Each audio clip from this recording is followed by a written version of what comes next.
সরকার যেমন গঠন করেছি নামাইতে বেশি সময় লাগবে না। কথা শুনবেন না, 1 মাস পরে সরকার পতন আন্দোলন শুরু করবো। এখন ডাক দেন, দেখেন সমন্বয়কদের পিছনে 1000 মানুষ পান কিনা। ডাক দেন একটা প্রোগ্রাম ডাক দেওয়ান, দেখেন 1000 মানুষ থাকে কিনা। এটা কি মানে চারটিখানিক ব্যাপার? মনে হয় যে কয়েকজন ছাত্র ডাক দিছে আর এইভাবে রেজিস্ট্যান্স হয়ে গেছে, এইভাবে একটা গণ আন্দোলন হয়ে গেছে। এখন অনেকে মাস্টারমাইন্ড হয়ে গেছে, অনেকে প্রধান মুক্তমুখ হয়ে গেছে। আন্দোলন তো একটা প্রেক্ষাপট ছিল, গত 1.5 দশকে সেই প্রেক্ষাপট রচনা হয়েছে। ধীরে ধীরে অনেকগুলো ঘটনা একটা একটা করে সুতা গেথে আজকের এই অবস্থায় নিয়ে এসেছে। অনেকের পেছনে আমাদের অর্থ, শ্রম, মেধা ইনভেস্ট করে আমরা তৈরি করেছি তাদেরকে। রাজনীতিতে পথ চলায় স্বামী স্ত্রীর সংসার টেকে না।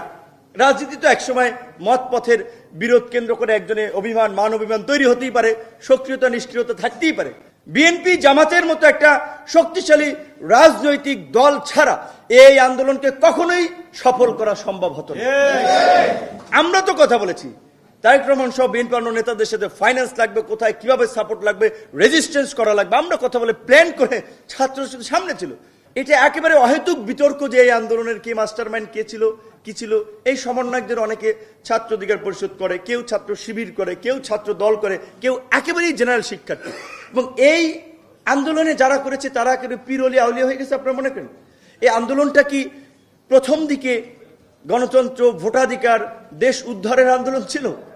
কোটা সংস্কার, সরকারি চাকরির একটি ইস্যুর আন্দোলন ছিল। আমরাও যেটা করেছিলাম। এখন কি তাহলে এই সরকার বসে কালকে আমরা নির্বাচন চাই, নির্বাচন দিলে সব অসুখ সেরে যাবে? আমরা কিন্তু সেটাও বলছি না। যে কারণ রাজনৈতিক দলগুলোর যে ক্ষুধা, অনেকের গত 15-16 বছরের যে খিদা, কোন খিদা তা তো বুঝেন, বিভিন্ন ভাগ বাটোয়ারার ক্ষুধা হা করে আছে। রাতারাতি নির্বাচন দিলেও দেশের অবস্থা ভালো হবে না। আগামী 1 মাসের মধ্যে সরকারের এই কাঠামোকে বর্ধিত করে ফাংশনাল একটা কাঠামো করেন। বিএনপি, জামাত সহ মেজর পলিটিক্যাল পার্টিগুলোর সাথে আলোচনা করে তাদের রিপ্রেজেন্টেশন নিয়ে সরকার কাঠামোকে পরিবর্তন করেন, একটা শক্ত সরকার করেন, দেশকে সেইভাবেই পরিচালনা করেন। সবাই সহযোগিতা করতে রেডি।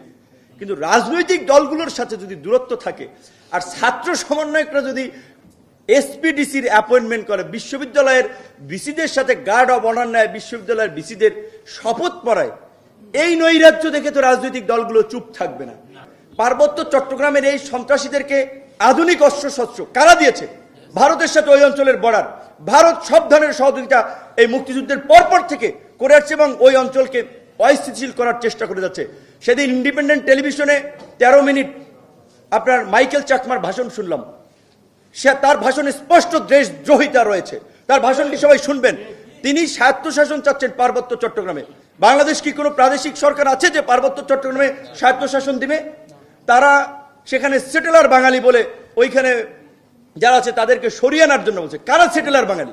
বাংলাদেশের মানুষের যে কোনো প্রান্তে ভূমি কেনার, বাড়িঘর করার অধিকার রয়েছে।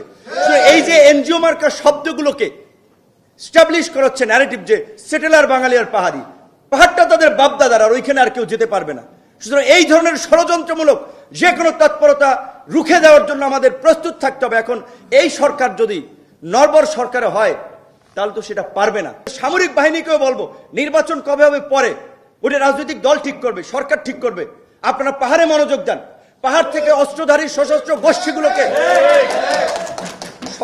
গোষ্ঠীগুলোকে নির্মূল করার জন্য যেই ধরনের অভিযান পরিচালনা করা দরকার, এখন আপনাদের ম্যাজিস্ট্রেসি পাওয়ার আছে, সেই ধরনের অভিযান পরিচালনা করেন। পাহাড়কে সন্ত্রাস এবং বিচ্ছিন্নতাবাদী দিয়ে মুক্ত করুন। কিন্তু অবশ্যই একজন নিরপরাধ পাহাড়ের মানুষ যেন আক্রমণের শিকার না হয়, কেউ যেন লাঞ্ছিত না হয়, সেই দিকেও খেয়াল রাখবেন। আওয়ামী লীগের মতো পতিত স্বৈরাচারের জয় বলেছে সংস্কার কমিশনে তাদের মতামত, এগুলো হবে না। তারা গণহত্যাকারী দল হিসেবে পৃথিবীর বুকে একটা নজির এবং দৃষ্টান্ত হয়ে থাকবে। যারা বাংলাদেশের রাজনীতিতে, আমরা বলছি, যদি আমরা নিষিদ্ধ করি নতুন মোড়কে আসবে, সেটা আরো ভয়াবহ হবে। কাজী তাদেরকে জিয়াই রাখতে হবে। ওরা যে একটা গণহত্যাকারী দল, দুর্বৃত্তের দল, খুনিদের দল, এটা প্রজন্ম থেকে প্রজন্ম মানুষের কাছে তুলে ধরতে হবে।